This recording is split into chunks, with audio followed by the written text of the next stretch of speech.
Bumi Manusia. Kelompok 7, Cindy Dwi, Anissa Aulia, Muhammad Iqbal, Naisha Junior, Syifa Mahadewi.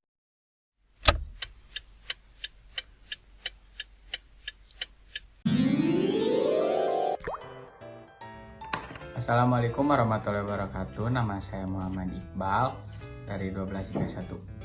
Identitas buku, judul buku Bumi Manusia, penulis buku Paramoedia Ananta Toer, penerbit Letara Dipa Tera, tahun terbit 2010, jumlah halaman 535, harga buku 240.000, ISBN 979 9731232.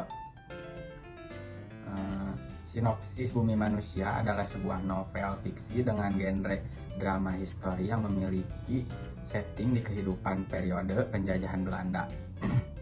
Dalam buku ini dikisahkan pula kehidupan seorang pemuda pribumi bernama Minke. Minke bersekolah di HBS atau Hogere Burget School, yaitu setingkat dengan sekolah menengah akhir atau SMA dan hanya diperuntukkan bagi orang Eropa, Belanda, dan elit pribumi. Tirto Adhisrojo, orang dengan sebutan Minke Nyai Ontosoroh, memanggilnya Sinyo, merupakan anak dari seorang Bupati Winokromo, Kota B, sehingga ia disekolahkan agar kakek menjadi bupati layaknya sang ayah. Tetapi dirinya menolak akan hal tersebut, sehingga seorang pribumi Minke adalah anak yang pandai HBS, penyuka sastra, dan memiliki kecapan dalam penulisan. Hal ini terbukti bahwa dirinya menjadi seorang yang cukup diketahui dan dikenal di Jawa, sebab tulisannya banyak dimuat di koran Belanda sebagai nama Max Tolenaar atau nama samaran. Akan tetapi, pendidikan yang diperoleh oleh Minke di BHS ini menjadikan dirinya sebagai pribadi yang menghormati bangsa Eropa. Terlebih pula karena pengajaran dari gurunya, yaitu Jufvrouw Magda Peteres. Dalam Bumi Manusia, Minke amat menjunjung dan menghormati bangsa Eropa dan tidak memedulikan lagi budaya Jawa sebagai budaya asalnya. Hingga pada akhirnya Minke menyadari dan mendapati bangsa Eropa yang disanjung dan dihormatinya itu tidak lain adalah penindas bangsa lain. Hal tersebut dikisahkan secara mendalam oleh Pramoedia, yang awalnya Minke menghormati dan menyanjung bangsa Eropa sampai akhirnya dirinya membenci akan perbuatan yang sudah ia lakukan selama ini. Seperti yang sudah dijelaskan di awal, rangkaian kisah di dalam Bumi Manusia amatlah pelik, bahkan bisa dikatakan kompleks. Kisah Bumi Manusia benar-benar berawal saat Minke mendapatkan tantangan dari temannya bernama Robert Surhoff untuk ke Wonokromo mendatangi seorang gadis cantik Indo-Eropa, yaitu Annelies Melaima. Hingga kemudian Surhoff menjadi rival Minke sebab mereka menyukai dan mencintai orang yang sama, yakni Annelies Melaima. Namun Annelies justru mencintai Minke. Annelies menetap di sebuah rumah mewah dan indah bersama seorang nyai bernama Nyai Antosroh dan kakaknya, yaitu Robert. Dalam novel Bumi Manusia ini, tidak hanya Minke dan Annelies yang mendapat penekanan, melainkan Nyai Ontosoroh pun. Hal itu dikisahkan bahwa ia dijual ke orang Belanda oleh ayahnya sendiri. Hal itu dikatakan agar ayahnya dapat menempati jabatan yang tinggi. Tanpa adanya ikatan pernikahan, Nyai Ontosoroh harus hidup bersama dengan Tuan Melema, yaitu orang yang belum pernah diketahui dan dikenal olehnya. Nyai Ontosoroh memiliki rasa dendam pada orang tuanya, sehingga memiliki tekad untuk mengangkat derajat martabat sendiri melalui pengetahuannya. Nyai Ontosoroh banyak belajar dari Tuan Melema, yakni berkehidupan berbahasa Eropa, membaca berbagai buku Eropa, belajar membaca dan menulis, dan manajemen perusahaan. Pada awalnya Melema sangat baik dan mencintai Nyai Antasaro walaupun dirinya tidak pernah dinikahi secara agama dan hukum. Akan tetapi semua itu berbeda saat anak sah dari Tuan Melema dari Belanda hadir untuk bekerja di Indonesia serta menggugat Tuan Melema. Hal itu mengakibatkan Tuan Melema pergi meninggalkan Nyai Antasaro dan keadaan pun menjadi kulut. Walau demikian, Nyai Antasaro sudah mempunyai pengalaman dan banyak belajar bersama analis. Hingga akhirnya mereka mendirikan dan membangun sebuah perusahaan yang sangat amat besar. Dengan begitu, ia membuktikan kepada orang-orang, meski dirinya hanyalah seorang nyai, tetapi ia mampu disegani sebab kekayaan melimpah yang diperoleh dari hasil keringatnya sendiri dan menjadi seorang wanita mandiri. Di samping itu, Robert Melema, yakni kakak dari analis Melema, cenderung mengikuti sang ayah dan enggan untuk mengakui Nyai Antasaro sebagai ibunya.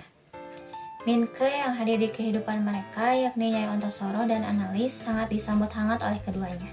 Akan tetapi, hal itu tidak disenangi oleh banyak orang, terlebih orang tua Minke. Hal itu karena Antasaro adalah seorang nyai. Istilah nyai pada masa itu dianggap sebagai wanita yang tidak mempunyai norma kesopanan sebab statusnya yang hanya sebagai istri simpanan. Maka dari situlah Nyai Antasaro mulai berusaha dan belajar keras agar dirinya dapat diperlakukan layaknya manusia pada umumnya. Kemudian, Minke tidak hanya ditentang oleh seorang tuanya, melainkan dirinya juga diserang oleh Robert Melema dan Surhop yang mengatakan bahwa dirinya hanya mengincar harta kekayaan milik Nyai Antasaro. Di tengah banyaknya hambatan dan tentangan yang cukup banyak, Minke dengan bersikeras tetap berupaya mendapati Annelies. Hal itu sebanding dengan banyaknya tantangan di luar sana, sebab Annelies adalah seorang wanita nan cantik jelita, mempunyai pribadi yang lembut dan baik. Hal ini terbukti melalui sikapnya yang mampu mengelola perusahaan dengan Nyai Antasaro selaku ibunya. Setelah melewati berbagai hambatan dan rintangan yang amat panjang serta rumit, akhirnya Minke dan Annelies menikah. Mereka hidup bahagia, karir yang Minke jalani meningkat dengan sangat baik. Minke juga sudah lulus dari sekolahnya, yaitu HBS, dengan peringkat yang memuaskan. Padahal sebelumnya Minke sempat diberhentikan oleh sekolah sebab berbagai macam hukuman atas dirinya yang telah melakukan hal tidak pantas dengan seorang nyai. Akan tetapi semua itu berhasil ia lalui dan hadapi. Segala kebahagiaan telah Minke dapatkan sampai akhirnya ada bencana yang menghampiri lagi. Dirinya sangat samat terpuruk dan terjatuh. Hukum Belanda atau bisa dikatakan hukum bangsa Eropa yang telah menjatuhkan dirinya, sebuah bangsa yang ia hormati dan sanjung. Selepas kematian Tuan Melema yang masih menjadi tanda tanya besar, memang dari awal anak sah Tuan Melema yang berasal dari Belanda sudah mengacaukan rumah tangga antara Tuan Melema dan Nyai Olsonoro, yaitu menuntut harta Tuan Melema yang sejak lama dikelola oleh Antasaro. Annelies pun juga menjadi korban tersebut sebab ia adalah anak sang Tuan Melema. Annelies perlu dikembalikan ke Eropa dan harus rela meninggalkan Minke serta Nyai Antasaro. Mengapa Nyai tidak disertakan?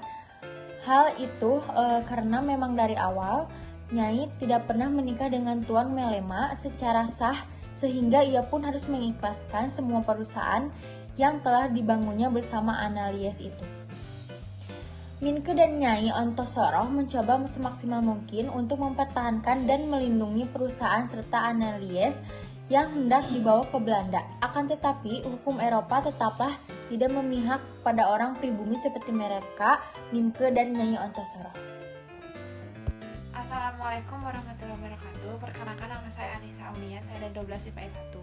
Kelebihan dan kelemahannya. Kelebihan, novel Bumi Manusia sangatlah bagus.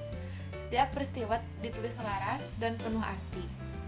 Pada tiap-tiap bab pun diceritakan dengan pembabakan yang gamblang meskipun sesekali terjadi perubahan poin. Overview atau sudut pandang orang pertamanya seperti dari Minke ke Annelies, kemudian menuju Nyai Antasaro. Namun, terlepas dari itu, jalannya cerita tetap mudah dipahami, bahkan menambah wawasan. Akan pembangunan pada tiap karakter, atau tokoh dalam cerita di novel ini. Dengan kata lain, kita sebagai pembaca mampu mengetahui dan memahami dari berbagai sudut pandang di tokoh utama cerita. Novel Bumi Manusia memiliki nilai amanat yang bisa dikatakan luar biasa, baik itu tersurat maupun tersirat. Dari situ pula kita dapat mengambil pelajaran berharga dari peristiwa yang dikisahkan dalam novel ini. Sepertinya yang sudah dikatakan sebelumnya, setiap cerita tulis amatlah kompleks, tampak dan pangasan dari Pramoedya selaku penulis yang orang pribumi dalam melawan penindasan para penjajah.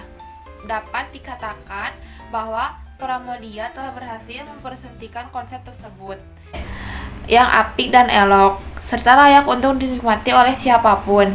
Tidak hanya itu, ada pula penyingkiran budaya Jawa kolot oleh orang pribumi. Selain itu, ada perjuangan wanita yang didiskriminasi oleh penjajah bahkan bangsa sendiri. Kemudian perjuangan mendapatkan pendidikan yang layak serta pengenalan budaya bangsa yang amat berani.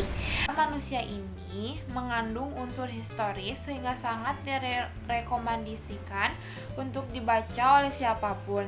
Selain itu, setiap kutipan yang dituangkan oleh Pram sangat berkait dengan karakter dari tokoh dalam cerita, seperti memiliki makna tersendiri sehingga dapat memotivasi para pembaca. Kelemahan buku novel Bumi Manusia. Banyak istilah-istilah atau kaidah bahasa yang kurang familiar di pikiran atau kehidupan para pembaca di zaman sekarang, sehingga para pembaca berkemungkinan mengalami kesukaran dalam memakai istilah atau kaidah bahasa yang ada di dalam cerita. Namun, di balik kekurangan itu tidaklah menutupi berbagai pelajaran positif yang dituangkan oleh penulis di dalam novel ini. Novel Bumi Manusia ini kerap layak dibaca dan dinikmati. Bahkan sampai saat ini, dengan kata lain, novel ini tidak akan menghabiskan waktu. Analisis unsur ekstrinsik novel Bumi Manusia. Aspek moral. Dalam aspek moral yang melekat pada individu masyarakat yang kurang baik, seperti menganggap orang pribumi itu kolot, sedangkan orang yang mempunyai darah Belanda itu modern. Aspek pendidikan. Dalam novel Bumi Manusia, ini tentang seorang anak yang berasal dari pribumi yang bersekolah di HBS Surabaya. Aspek budaya, memberikan wejangan ketika Minke dan Analis akan menikah itu merupakan sebuah tradisi dari Jawa. Aspek sosial, pada zaman pergerakan Indonesia abad 20, orang dari keturunan Belanda, kehidupan sosialnya lebih diperhatikan. Aspek ekonomi, permasalahan ekonomi Nyai Ontosoroh menjadikannya mau menjadi istri simpanan demi memperbaiki ekonomi keluarga. Aspek religi, ketika Minke mengucapkan Masya Allah, ini menunjukkan bahwa Minke menganut agama Islam. Saya Cindy Dwi Hertiani. Dapat kita simpulkan, novel Bumi Manusia ini mengajarkan banyak hal mengenai penjajahan bangsa Eropa yang sangat merugikan masyarakat pribumi. Namun, novel ini juga mengisahkan bagaimana pandangan seorang pemuda yang berpikiran sangat kritis terhadap kebudayaan Jawa, sehingga ia melakukan penyimpangan terhadap kebudayaan yang seharusnya ia patuhi. Keadilan harus ada sejak dalam pikiran kita. Bagaimana kita sebagai manusia harus bisa memanusiakan manusia yang lainnya. Kemudian tangguh menjadi berani, mencintai serta berpihak pada kebenaran dan keadilan. Karena banyak sekali pada saat ini orang-orang yang mengaku mencintai keadilan dan kebenaran tetapi tidak berpihak pada keduanya. Menurut kami, buku ini sangat cocok untuk generasi masa sekarang. Karena selain menambah wawasan, kita dapat mengambil pesan dari setiap tokoh. Karena setiap tokoh diciptakan oleh Pramoedya tidak dengan begitu saja.